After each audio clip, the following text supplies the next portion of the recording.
Swastiastu. Halo, apa kabar Bapak Ibu? Calon guru penggerak di seluruh Indonesia? Perkenalkan, nama saya Niketut Sri Antini SPD, calon guru penggerak Angkatan 6 SMP Negeri 5 Melaya, Kabupaten Jembrana. Izinkan saya memaparkan hasil aksi nyata saya pada modul 1.4 Budaya Positif. Perkenalkan, beliau berdua, Ibu Yayu Sri Rahayu, fasilitator, dan Bapak Iputu Eka Wahyu Juliasta, pengajar praktik. Berikut ini merupakan rancangan tindakan untuk aksi nyata saya. Aksi nyata budaya positif ini meliputi 2 kegiatan antara lain. Yang pertama, pembuatan keyakinan kelas atau kesepakatan kelas bersama warga kelas. Yang kedua, diseminasi budaya positif atau pengimbasan terhadap rekan sejawat di SMP Negeri 5 Melaya. Latar belakangnya adalah masuknya budaya asing tanpa filter yang sering ditiru oleh murid. Ini merupakan salah satu dari sekian banyak dampak merugikan dan munculnya kemajuan teknologi yang semakin pesat. Karakter murid menjadi negatif sebagai akibat pengaruh kemajuan teknologi tersebut. Menanamkan kembali nilai-nilai karakter melalui penerapan budaya positif di sekolah merupakan salah satu cara yang tepat untuk mengatasi masalah ini. Budaya positif adalah nilai-nilai keyakinan-keyakinan dan kebiasaan-kebiasaan di sekolah yang berpihak pada murid, agar murid dapat berkembang menjadi pribadi yang kritis, penuh hormat, dan bertanggung jawab. Hal ini sesuai dengan tujuan pendidikan KHD, yaitu menuntun anak dengan segala kodrat yang ada, agar mereka dapat mencapai keselamatan dan kebahagiaan baik sebagai manusia maupun sebagai anggota masyarakat. Dalam menciptakan budaya positif di sekolah, dibutuhkan kolaborasi antara guru dengan kepala sekolah, rekan sejawat, orang tua, lingkungan masyarakat, dan tentunya dengan murid itu sendiri. Dengan diterapkan budaya positif tersebut, diharapkan murid akan memiliki karakter yang kuat, sesuai dengan nilai-nilai kebajikan yang tercermin dalam profil pelajar Pancasila. Selanjutnya adalah tujuan aksi nyata. Yang pertama, memfasilitasi murid untuk dapat menyampaikan aspirasinya dan melaksanakan keyakinan yang telah disepakati atas kesadaran dirinya dengan penuh tanggung jawab. Yang kedua, mewujudkan murid yang memiliki karakter yang positif sesuai profil pelajar Pancasila. Tolak ukur keberhasilan dari aksi nyata ini antara lain. Yang pertama, murid dapat melaksanakan keyakinan kelas yang telah dibuat dan disepakati dengan kesadaran diri. Yang kedua, terwujudnya pembiasaan baik sehingga tercermin karakter profil pelajar Pancasila. Selanjutnya, lini masa tindakan. Langkah-langkah yang akan dilakukan adalah yang pertama, menghadap kepala sekolah untuk menjelaskan pentingnya penanaman budaya positif dan keyakinan kelas, serta meminta izin untuk mendiseminasikan bersama rekan guru. Yang kedua, mengumpulkan rekan guru untuk melakukan diseminasi pemahaman materi budaya positif, yaitu keyakinan kelas dan segitiga restitusi. Yang ketiga, berkoordinasi dan berkolaborasi dengan wali kelas untuk membuat keyakinan kelas di masing-masing kelas. Yang keempat, memantau, merefleksi, dan mengevaluasi keyakinan kelas yang telah dibuat bersama. Ada beberapa dukungan yang dibutuhkan dalam penerapan budaya positif di sekolah. Dukungan tersebut meliputi yang pertama, dukungan dari kepala sekolah, rekan guru, serta murid agar tindakan yang telah disusun dapat dilakukan dengan lancar dan menyeluruh. Yang kedua, sarana dan prasarana untuk menumbuhkan budaya positif di sekolah. Yang ketiga, peran orang tua dalam melakukan budaya positif di rumah. Berikut ini merupakan kegiatan diseminasi di sekolah mengenai pemahaman, pengalaman tentang budaya positif. Yang terhormat Kepala SMP Negeri 5 Melaya, yang kami hormati Ibu Ketut Sri Antini SPD selaku pemateri dalam acara pengimbasan materi diseminasi budaya positif, yang kami hormati Bapak Ibu Guru serta staf tata usaha SMP Negeri 5 Melaya. Om Swastiastu. Assalamualaikum warahmatullahi wabarakatuh. Shalom, nama budaya. Salam sejahtera bagi kita semua. Salam bahagia. Salam bahagia. Puji syukur kita panjatkan kehadirat Tuhan yang Maha Esa, Ide Sang Yang Kuasa, karena atas anugerah rahmatnya lah kita dapat berkumpul melaksanakan pembahasan materi diseminasi budaya positif dalam keadaan sehat walafiat. Sebelum acara dimulai, izinkan saya membacakan susunan acara pada siang hari ini. Pertama, pembukaan. Kedua, doa. Ketiga, sambutan Kepala SMP Negeri 5 Melaya. Keempat, acara ini. Dan yang terakhir, penutup. Selanjutnya, acara dilanjutkan dengan doa. Hadirin dimohon berdiri.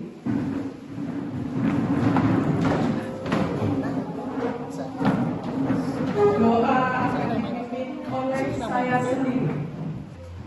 Berdoa menurut agama dan kepercayaan masing-masing. Berdoa dimulai.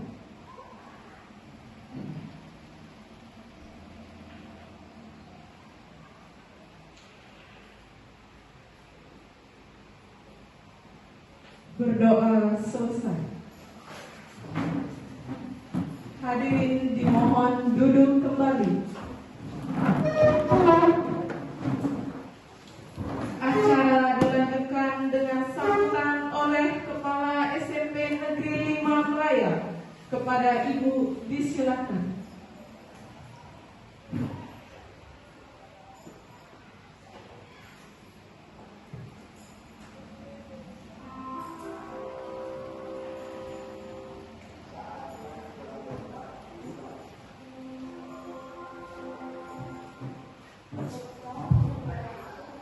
Mohon izin Ibu Bapak sekalian untuk saya membuka masker.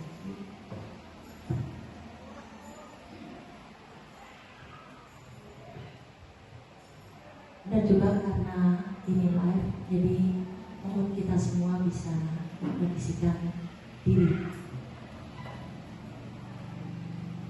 Sebelumnya perkenankan saya untuk menyampaikan penganjali umat. Om Swastiastu. Assalamualaikum warahmatullahi wabarakatuh. Shalom, salam sejahtera bagi kita sekalian. Salam bahagia. Salam bahagia. Puji dan syukur pantas untuk kita aturkan kehadirat Ide Sang Yang Widiwasa, Tuhan yang Maha Esa dan penuh kasih untuk kita sekalian, yang pada hari ini telah memperkenankan kita sekalian untuk duduk bersama di tempat ini untuk mengikuti kegiatan diseminasi budaya positif yang akan dibawakan oleh Ibu Ketut Sri Antini SPD dalam kapasitasnya sebagai guru penggerak. Ibu bapak sekalian, ada sedikit hal yang perlu untuk saya sampaikan pada kita sekalian, bahwa guru penggerak yang diluncurkan langsung oleh Menteri Pendidikan dan Kebudayaan Nadiem Anwar Makarim merupakan bagian dari kebijakan Merdeka Belajar.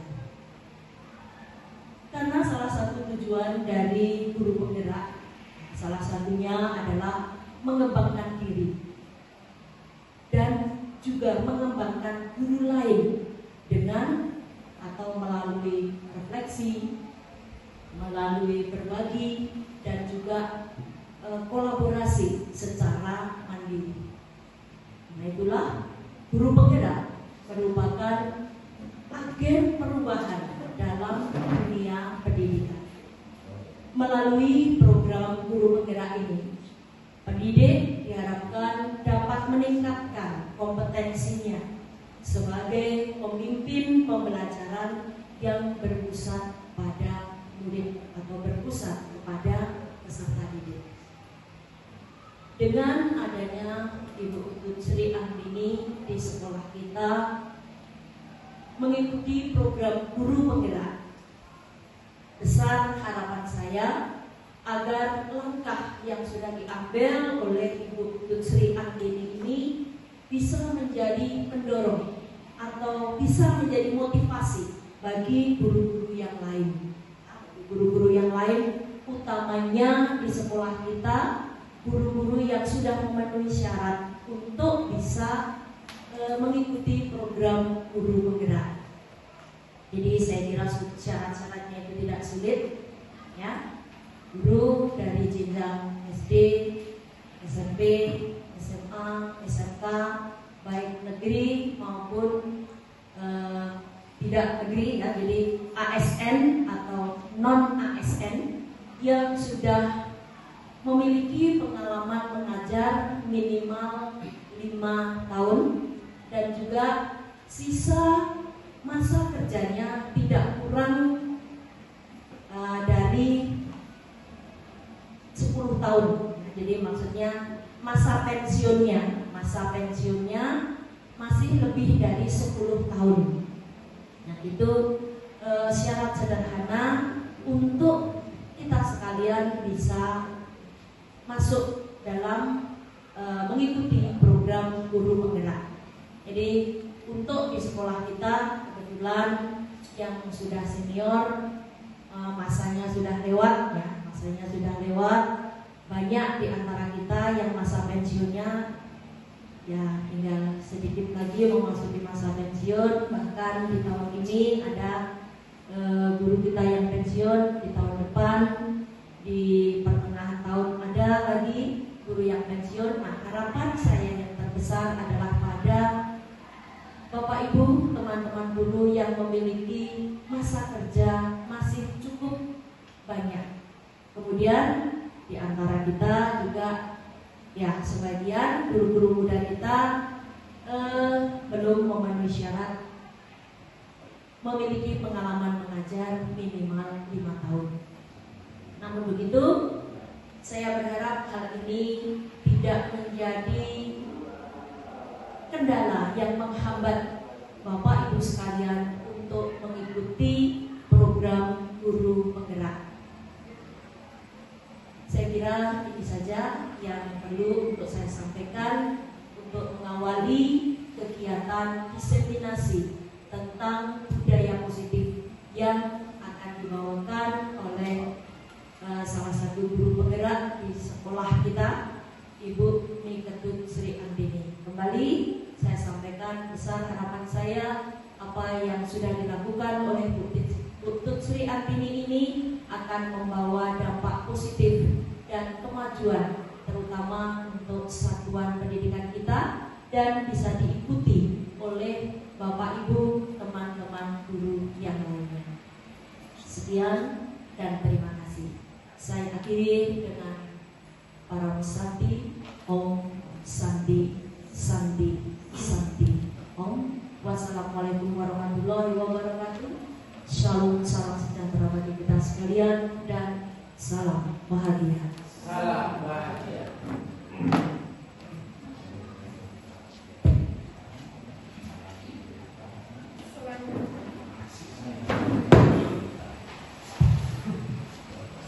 Selanjutnya kita memasuki acara inti, pengimbasan materi diseminasi budaya positif dari guru penggerak, yaitu Ibu Niketut Sri Antini SPD.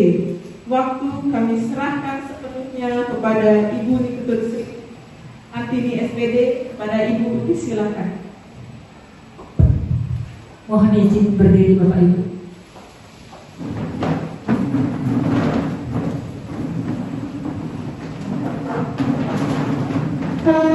Bapak Ibu, silakan duduk dengan rapi. Saya yang mohon izin berdiri. Tidak apa-apa, nyantai saja, biar tidak kelihatan tegang.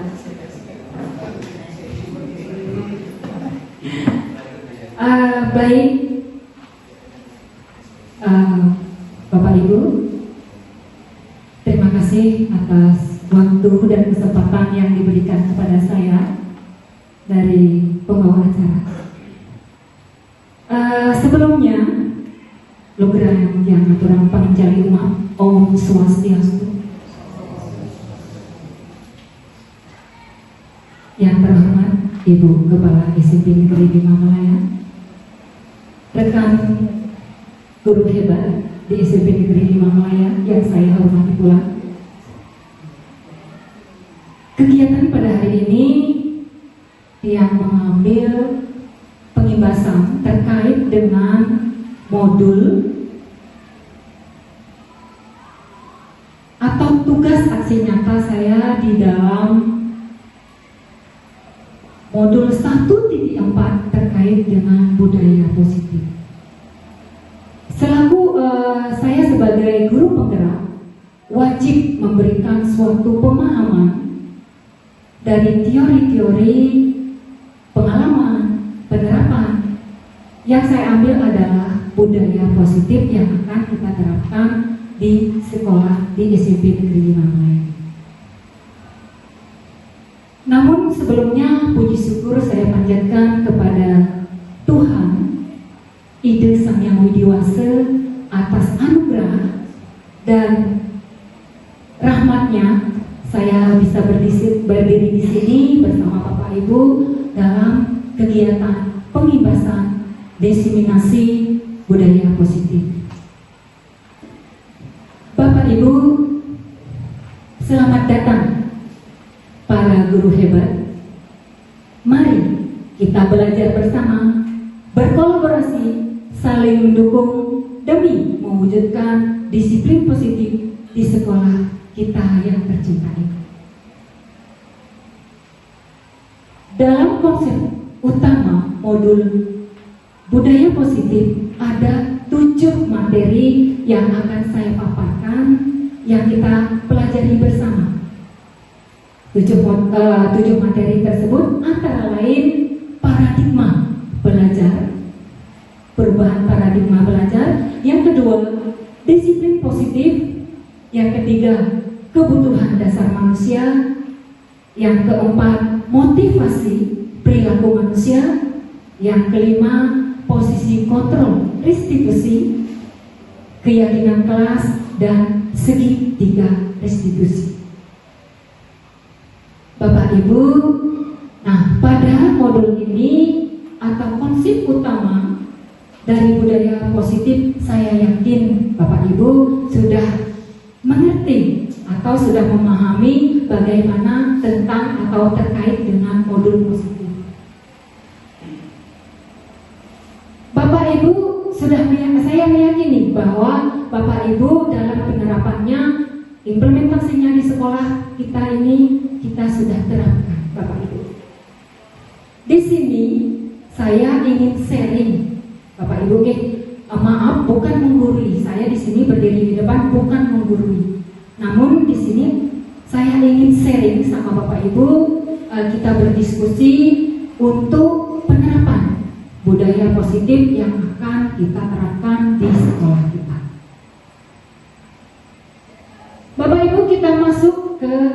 materi yang pertama, yaitu pembelajaran paradigma baru.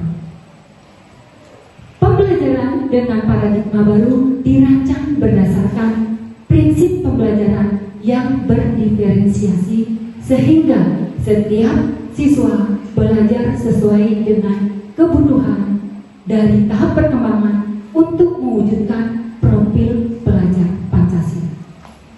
Maksudnya, pembelajaran berdiferensiasi kita harus melihat perbedaan, keunikan, karakteristik masing-masing murid tersebut untuk mewujudkan profil pelajar Pancasila.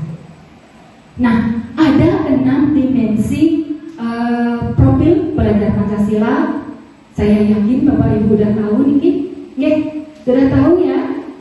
Karena pada saat saya masih ingat di platform Merdeka Belajar kita sudah mengikuti BIMTEK atau pelatihan daring terkait dengan profil pelajar Pancasila atau di kurikulum Merdeka Belajar. Jadi di 6 dimensi tersebut Bapak Ibu sudah tahu. Ada yang bisa dari 6 dimensi tersebut? Coba saya Nggih, Bu Supar. kalau salah jangan. Nggih, silakan Bu Supar, tidak apa-apa. Kita di sini sharing, nggih. Untuk dimensi profil pelajar Pancasila, Nggih. yang pertama itu beriman, bertakwa kepada Tuhan Yang Maha Esa, dan berakhlak mulia. Benar sekali, nggih. Beriman, bertakwa kepada Tuhan Yang Maha Esa dan berakhlak mulia. Yang kedua, Bapak Ibu, berkebinekaan global, Pak Super, benar. Yang ketiga, bergotong royong.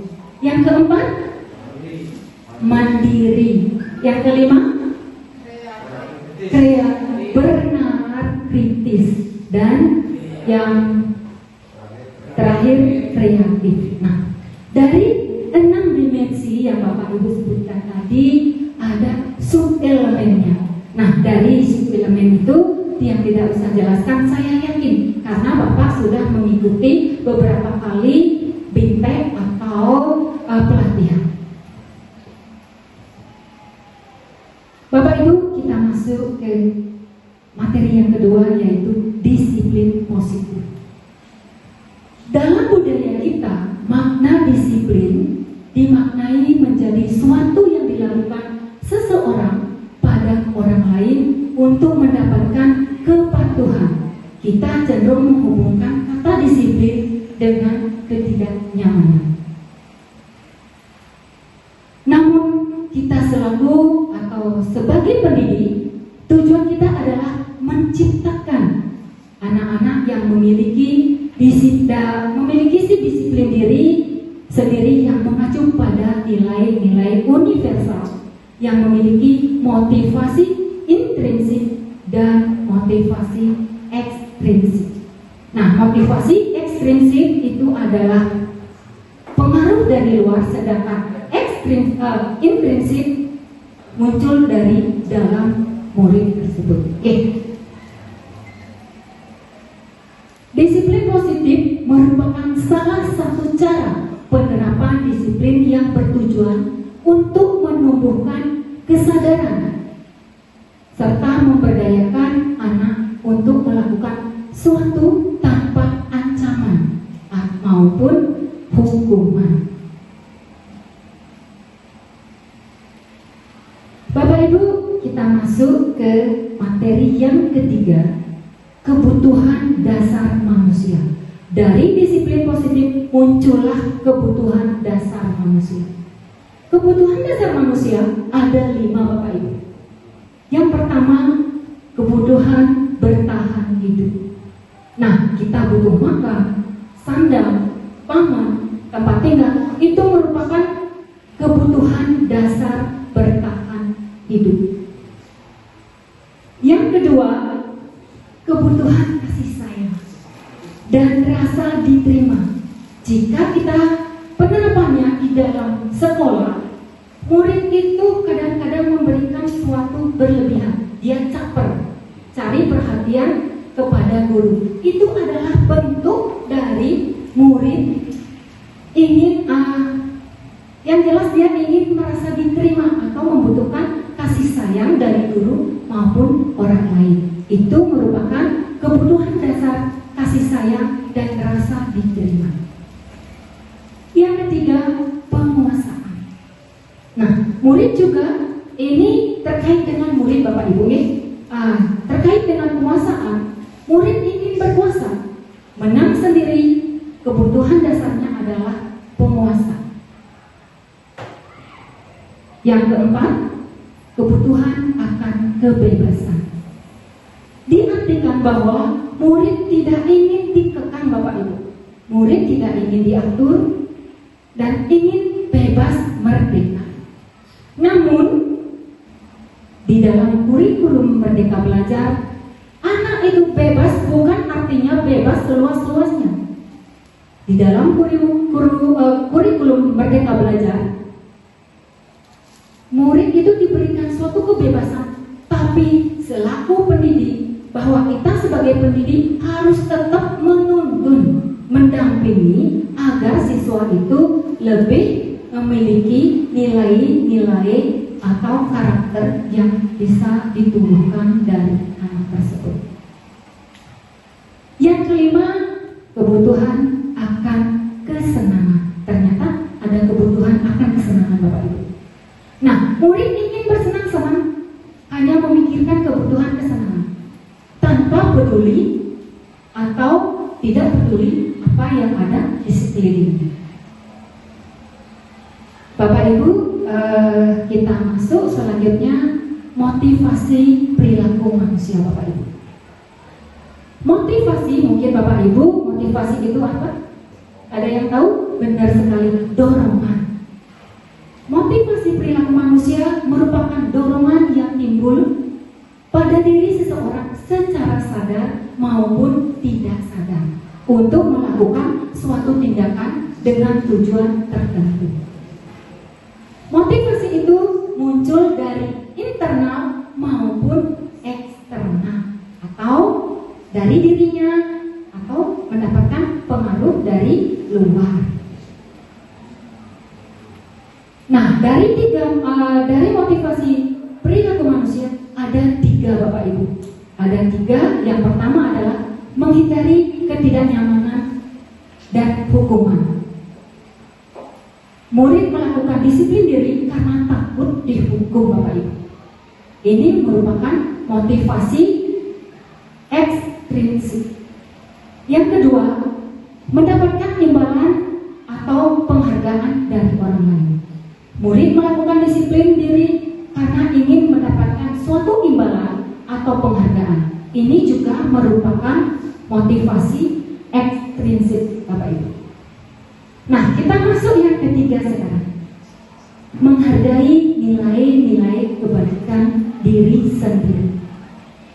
Motivasi inilah yang perlu kita tanamkan kepada peserta didik kita atau murid kita di sekolah Bapak Ibu. Murid melakukan disiplin, saya ulang, murid melakukan disiplin diri karena sadar akan nilai-nilai kebajikan diri.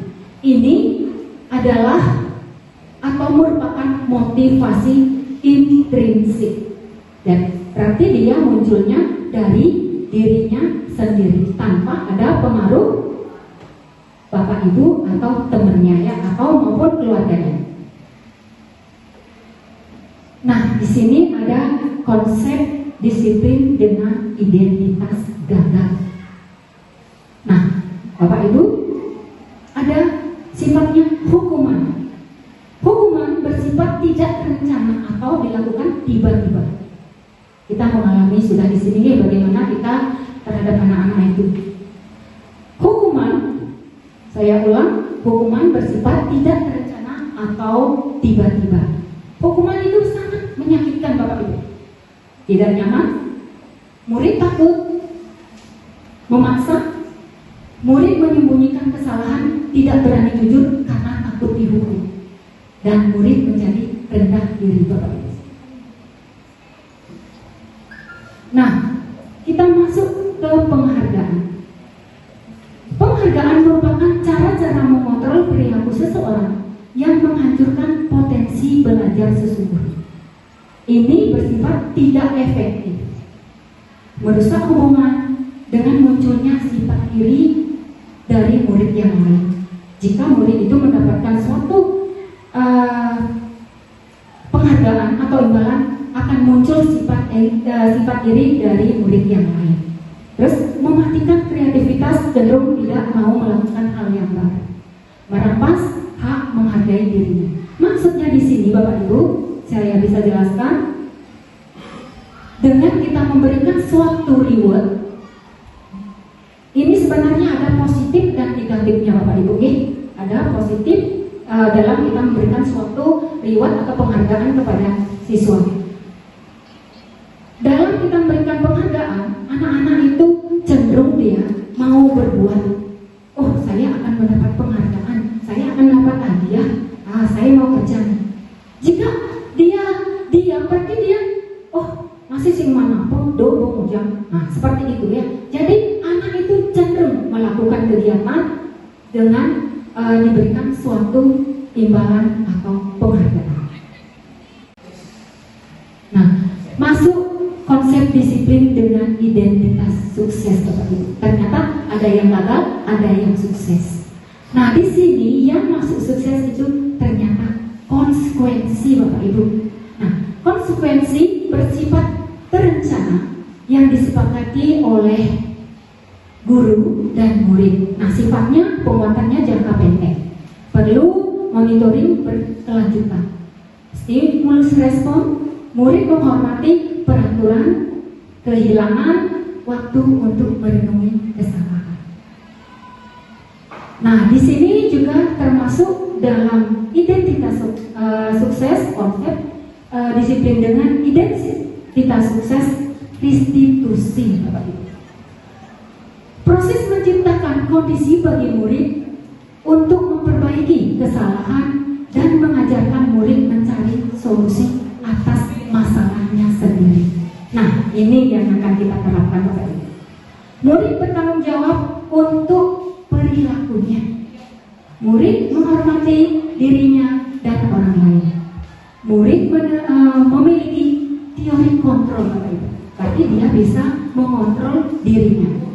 Dan yang terakhir, murid lebih semangat memperbaiki kesalahan. Nah, dalam restitusi ini, siswa dapat menemukan solusi atau pemecahan masalah yang dia hadapi. Nah, itu bagian dari restitusi.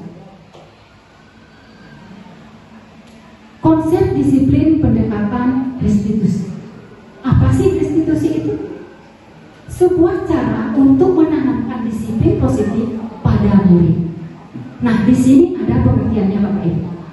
Restitusi adalah proses menciptakan kondisi bagi murid untuk memperbaiki kesalahan mereka, sehingga mereka bisa kembali pada kelompok mereka dengan yang lebih kuat.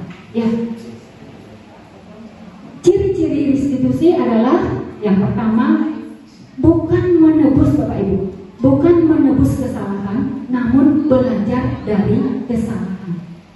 Yang kedua, memperbaiki hubungan. Yang ketiga, bentuknya berupa tawaran, bukan paksaan. Yang keempat, menuntun untuk melihat ke dalam diri murid. Yang kelima, fokus pada karakter, bukan tindakan. Dan yang keenam, menguatkan dan fokus pada solusi. Nah, itu termasuk ciri-ciri restitusi Bapak Ibu. Kita masuk ke perbedaan Bapak Ibu. Di sini ada 3 yang saya ambil terkait dengan perbedaan. Ada hukuman, ada konsekuensi, ada restitusi. Nah, contoh kasus yang saya ambil adalah siswa sering tidak mengerjakan PR. Pengalaman Bapak Ibu ya enggak? Pengalaman enggak? Pengalaman banget bagi Bapak Ibu guru mapel ini. Nah, dalam hukuman, guru menghukum siswa tersebut hormat bendera sampai 10 menit Bapak Ibu. Terus yang kedua, guru marah dan murid menjadi takut. Nah, itu bagian dari hukuman yang diberikan. Terus jika masuk konsekuensi, guru memberikan konsekuensi untuk mengerjakan PR-nya saat jam istirahat atau dikerjakan sebanyak 3 kali lipat. Nah, guru tegas dan siswa menghormati peraturan tersebut.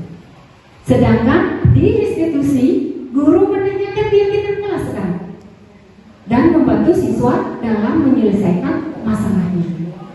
Guru terbuka dan siswa menghormati dirinya dan orang lain. Nah, menurut Bapak Ibu, dari ketiga ini mana yang lebih tepat? Semua ya Bapak, Pak Yagane. Ya, kadang kita memang dilema ya melihat fakta di lapangan anak itu tidak mengerjakan tugas, jadi seringkali sudah melakukan pembinaan, justru anak itu masih tetap seperti itu. Namun di dalam kurikulum Merdeka Belajar tidak ada hukuman Bapak Ibu. Tetap kita selaku guru tetap menuntun untuk kemajuan murid tersebut. Nah Bapak Ibu, sekarang kita masuk ke materi yang kelima, yaitu 5 posisi kontrol restitusi. Nah, di sini ada penghukum Bapak Ibu. Yang kedua, merasa bersalah. Pembuat merasa bersalah. Yang ketiga, posisi kontrol sebagai teman. Yang keempat, posisi kontrol sebagai pemantau. Dan yang kelima, posisi kontrol sebagai manajer Bapak Ibu. Jadi Bapak Ibu bisa memilih mana yang pernah dilakukan sebagai manajer. Wah, berarti luar biasa ya. Teman, baik. Pak Yoga? Teman, baik. Terima kasih. Nah, kita kupas ya sama-sama.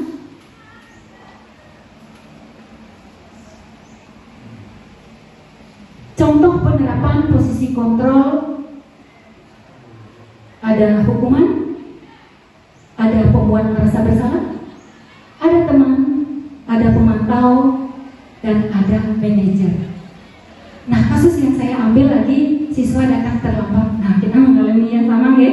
Kita sering ini terkait dengan, apalagi Pak Made di kesiswaan ini. Nah, kadang anak-anak melakukan kasus datang terlambat. Apa yang sih yang harus kita lakukan? Kan seperti itu. Kalimat yang kita gunakan, patuhi aturan. Lalu berdiri di depan kelas, berdiri di lapangan upacara bendera. Itu terkait dengan hukuman Bapak Ibu. Bagaimana penerapan hukuman yang kita lakukan dengan anak berdiri di depan kelas atau berdiri di lapangan upacara bendera. Itu termasuk penerapan sisi kontrol sebagai hukuman. Jika kita masuk penerapan posisi kontrol, pembuat merasa bersalah, berapa kali ibu guru harus memberitahu kamu, ibu guru kecewa sama kamu dengan kalimat yang kita berikan. Bapak Ibu, dengan kalimat yang kita berikan seperti itu, anak merasa bersalah. Oke, jadi posisi kontrol itu termasuk pembuat merasa bersalah. Nah, yang Pak Made seperti yang pilih sebagai teman. Ayo, yang tertib. Ibu buat ibu bapakmu bangga. Kali ini tidak apa-apa kamu melakukan kesalahan.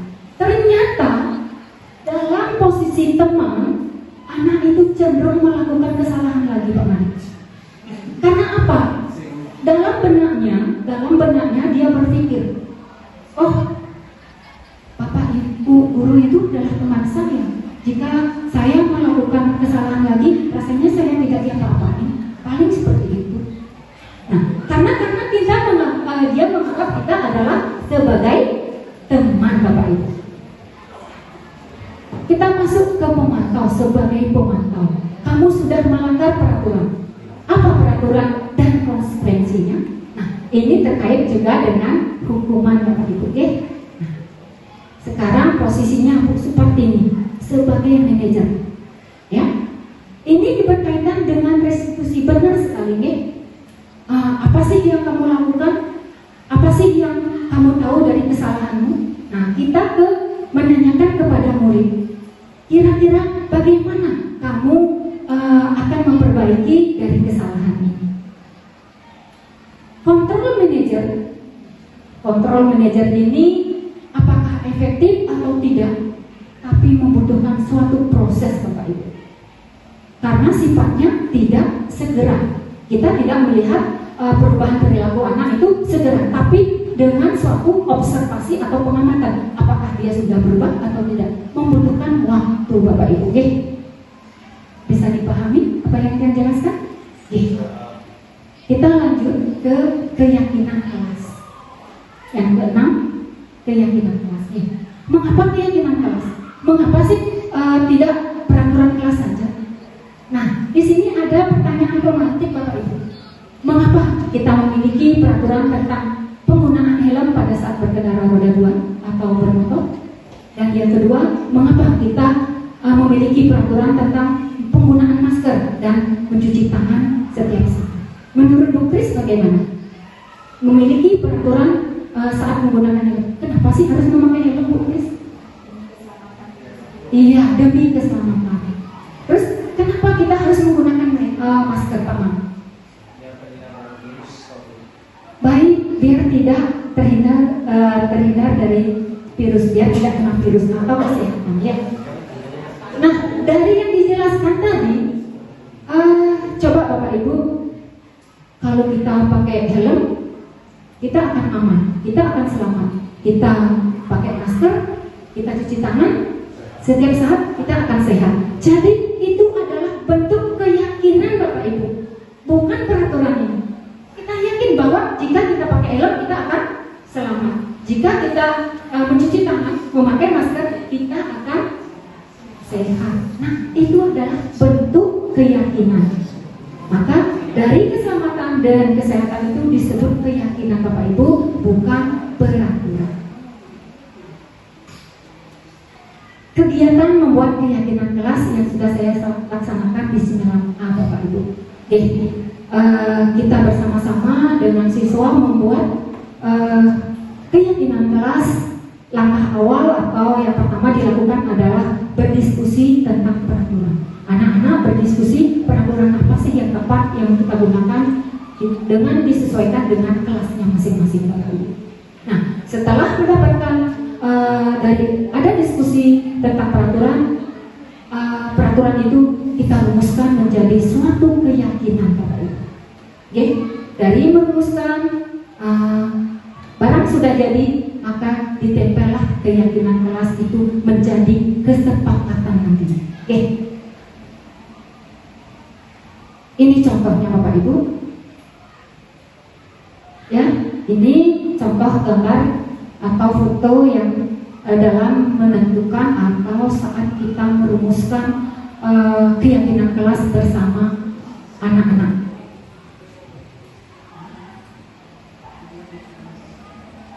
Bagaimana pembentukan keyakinan kelas? Di sini ada 6, Bapak Ibu. Yang pertama, lebih abstrak dari peraturan. Misalnya kalimat yang digunakan menghargai guru atau teman saat berbicara. Nah, dengan kalimat seperti itu, anak-anak sudah tidak bisa melakukan hal-hal yang tidak kita inginkan saat mengajar, Bapak Ibu. Terus yang kedua, berupa pernyataan universal. Nah, di sini contohnya misalnya kalimat yang saya ambil, mungkin Bapak Ibu bisa mengembangkan, yang saya ambil adalah sikap saling menghormati. Dan yang ketiga, dibuat dalam bentuk positif, Bapak Ibu. Saling menjaga kebersihan dan keindahan. Nah, itu bentuknya positif. Mungkin Bapak Ibu nanti variatif, ya, variasi memberikan suatu atau dalam merumuskan kalimat yang positif terkait dengan keyakinan kelas. Yang keempat adalah sedikit saja biar mudah diingat. Tidak usah panjang-panjang membuat kalimatnya, Bapak Ibu. Nanti panjang gitu. Jadi anak-anak tidak ingat. Cuma simpel tapi mudah diingat biar anak-anak mudah mengingat. Yang kelima, sesuai dengan kondisi kelas. Nah, kita sesuaikan dengan kondisi kelas Bapak Ibu, karena kelas A dengan kelas B mungkin berbeda nih, Ibu Kris ya, mungkin berbeda, penerapannya juga berbeda, dan merumuskannya pun berbeda. Terus yang keenam, semua warga kelas atau sekolah dilibatkan saat membuat keyakinan kelas. Harus semua Bapak Ibu. Kalau tidak semua, nanti mereka komplain, loh saya tidak ikut. Jadi kekuatan dari keyakinan kelas itu tidak bisa berjalan dengan baik Bapak Ibu. Jadi intinya dalam pembuatan keyakinan kelas itu harus mengajak semua warga kelas ya, termasuk wali kelasnya.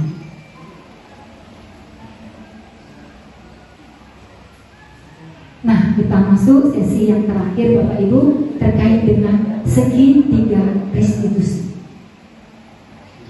Dalam segitiga restitusi ada 3 komponen Bapak Ibu.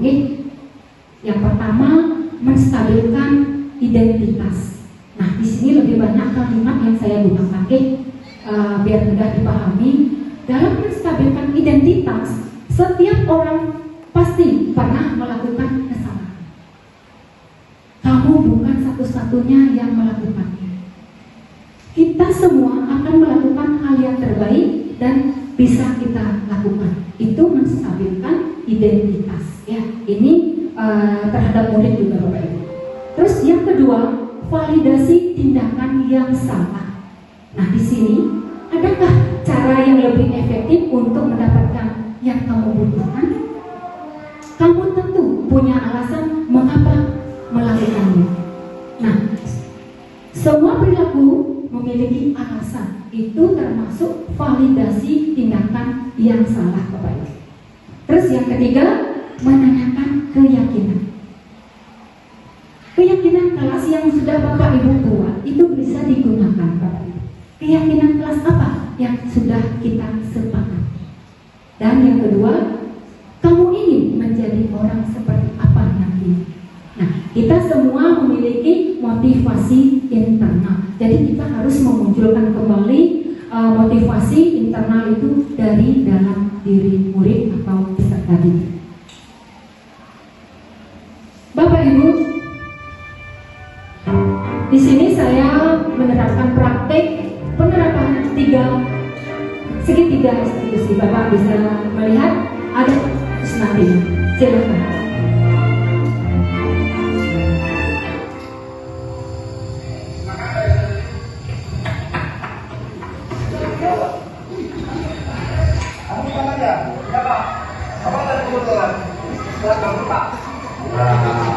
Kalau itu wali kamu siapa? Putri Pak. Lapor sama Putri ya. Mari ya kan, Bapak.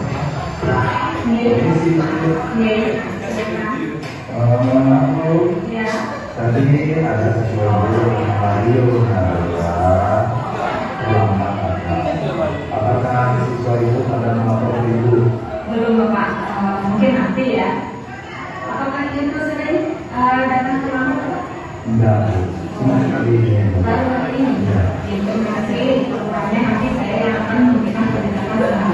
Terima kasih Pak. Oke, semua bu. Silakan masuk ke silakan dulu. Ya, ada. Aku bisa mengatakan bahwa ini sangat menyenangkan. Alasannya?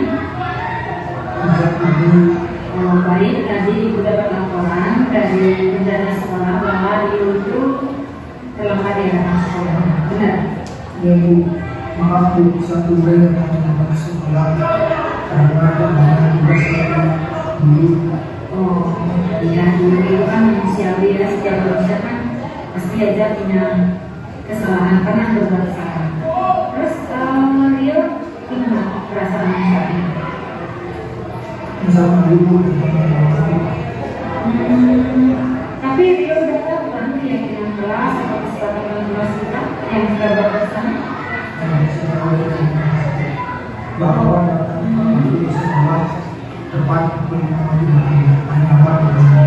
Oh, berarti Rio kan udah tahu ya, kita datang paling lambat jam 6.30 ya. Terus dari masalah atau bahwa tindakan Rio yang salah itu apa? Punya nggak solusinya dari Rio sendiri? Apa solusinya? Saya akan memakai waktu yang jauh dengan baik, terus Ya, tidak begadang, tidak paham, oke. terus menjadi makanan supaya tidak terlalu. Oh, seperti itu solusinya. Nanti Rio tidak begadang atau sedang belajarnya dengan baik dan bikin alarm dia tidak telat bangunnya ya. Baik, terima kasih. Berarti Rio sudah menemukan solusi dari masalah yang Rio saat ini lakukan ya. Baik, Rio sudah menemukan solusinya. Bagaimana sekarang perasaannya Rio? Rasanya lebih baik terus dihitung juga. Terus untuk menjaga sekolah apa yang akan Rio lakukan? Bisa bukan nafas untuk menjaga sekolah yang datang lama. Berarti Rio sudah sepakat ya bahwa Rio tidak akan mengulangi lagi biar tidak terlambatnya sekolahnya. Ada lagi yang ingin disampaikan Ibu? Sudah dapat? Kalau sudah, silakan Rio balik ke kelas mengikuti pelajaran berikutnya nih. Silakan Rio. Dan tapi sebelumnya ingat, Rio harus minta maaf kepada Bapak penjaga sekolah. Oke, silakan. Terima kasih. Tadi Pak, Selamat pagi. Gimana Rio? Pak tadi kan terlambat, terus juga sudah diingatkan Untuk solusinya biar kamu tidak terlambat lagi, gimana? nanti malam saya akan jaga Pak, terus dari awal juga yang lain.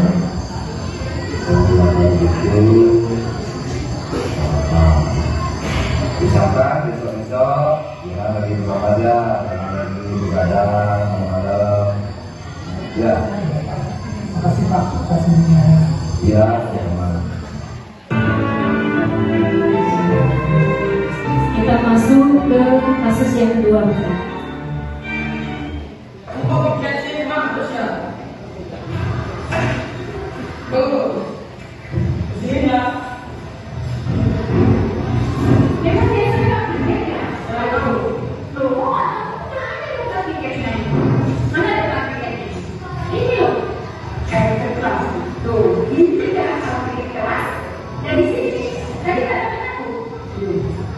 Sini nama ibu sekarang.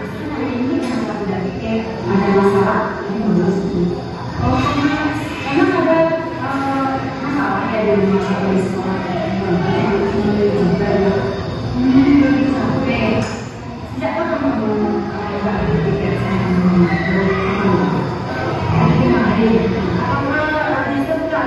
hari ini ada sertifikat di kelas sesuai dengan jadwal yang sudah disediakan. Oh gitu, berarti Bu Adi udah nggak tiket ya. Tapi biasa kita tahu kan keyakinan kelas dan kesepakatan kelas yang kita buat bersama. Terus kalau sudah tahu sekarang apa ya terus besok dan minggu berikutnya. Yakin? Terus yang bisa tiket, tapi harus datangnya harus gimana?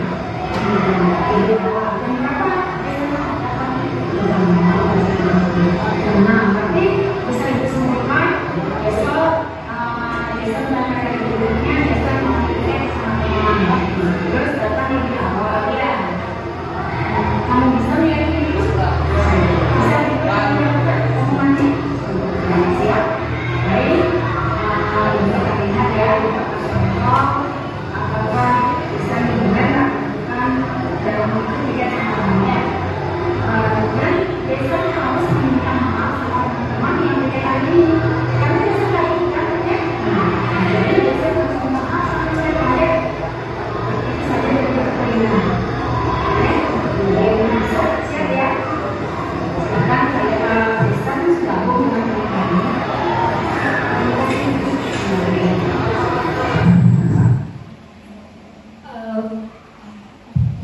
Baik Bapak Ibu, seperti itu penerapan keyakinan kelas yang sudah kita buat. Seperti saya di wali kelas 9A, penerapannya dengan menggunakan segitiga restitusi, juga keyakinan kelas sesuai dengan kesepakatan dengan murid. Bapak Ibu, dalam penerapan program disiplin positif hendaknya memiliki guru hendaknya memiliki standar kepribadian, profesional, dan sosial yang baik, di mana guru mampu berefleksi pada posisi kontrolnya saat ini. Bagaimana perjalanan dirinya sebagai seorang among untuk menuntun murid sesuai dengan kodrat alam dan kodrat zaman dalam mengembangkan potensi murid, yaitu pada posisi kontrol manajer. Sehingga murid menjadi insan yang mandiri, merdeka, dan bertanggung jawab. Bapak Ibu, demikianlah pengimbasan diseminasi budaya positif pada hari ini. Mohon maaf jika ada kata-kata yang kurang berkenan di hati, sikap maupun tindakan dari saya. Saya tutup dengan Parama Santi. Om Santi, Santi, Santi, Om. Waktu saya kembalikan kepada pembawa acara. Terima kasih. Demikianlah acara yang telah kita lewati bersama. Mohon maaf apabila ada tutur kata saya yang kurang berkenan. Akhir kata saya ucapkan sekian dan terima kasih. Saya tutup dengan Parama Santi. Om Santi, Santi, Santi, Om. Wassalamualaikum warahmatullahi wabarakatuh. Salam bahagia. Salam bahagia.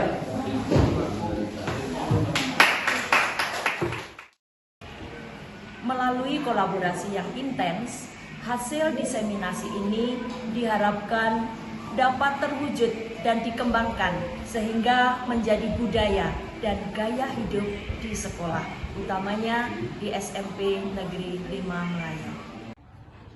Om Swastiastu.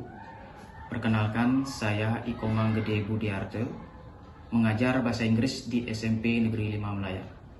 Saya diberikan tugas tambahan sebagai wakabit di bidang kurikulum. Baik, tanggapan saya mengenai diseminasi budaya positif yang disampaikan oleh Ibu Nikedut Sri Andini sudah sangat baik sekali dan luar biasa.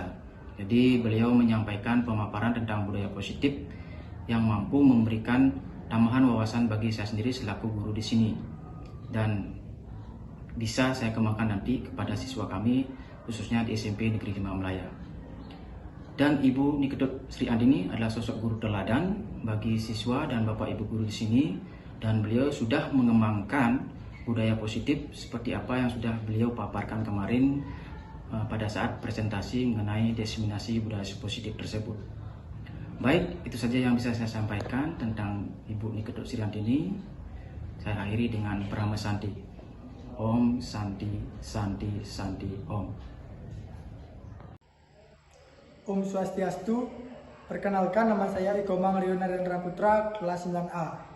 Saya akan menyampaikan testimoni Ibu Nikedut Sri Andini. Ibu Sri adalah sosok guru yang teladan dan menjadi panutan bagi saya dan murid lain. Beliau sangat sabar, ramah, dan selalu semangat dalam membimbing kami. Kita dapat berkonsultasi, sharing, berbagi masalah, dan curhat.